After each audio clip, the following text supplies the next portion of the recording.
السلام علیکم، آپ دیکھ رہے ہیں کے نیوز چینل۔ خبر شامل کرتے ہیں لاہور سے۔ ہمارے نمائندے عرفان خان کی رپورٹ کے مطابق chief justice Lahore high court شیخ مامون الرشید نے کہا ہے کہ قانون کی بالادستی معاشرے کی ترقی اور کامیابی کے لیے انتہائی اہمیت کی حامل ہے، اور جو معاشرہ آئین اور قانون کی بالادستی پر یقین رکھتا ہے وہ کبھی بھی ناکام نہیں ہو سکتا۔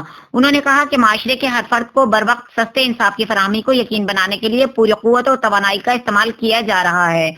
ان خیالات کا اظہار ڈسٹرکٹ بار ایسوسی ایشن ضلع چنیور تحصیل لالیاں تحصیل بھوانا کے نومنتخب عہدیداروں کی تقریب حلف برداری کے موقع پر خطاب کرتے ہوئے کہی۔ مامون الرشید لاہور ہائی کورٹ کے نامزد چیف جسٹس ہیں۔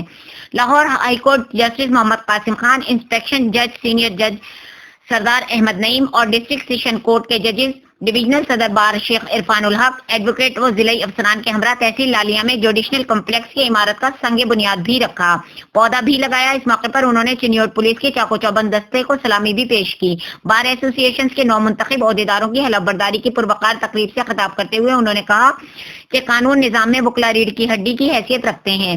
انہوں نے کہا کہ ہماری کوشش ہے کہ بلا وجہ ہڑتالوں کے سلسلے کو ختم کیا جائے تاکہ سائلین کو حصول انصاف میں کسی بھی قسم کی رکاوٹ کا سامنا نہیں کرنا پڑے۔ انہوں نے کہا کہ معاشرے کے ہر فرد کے لیے انصاف کی فراہمی کے لیے بھرپور جدوجہد کر رہے ہیں۔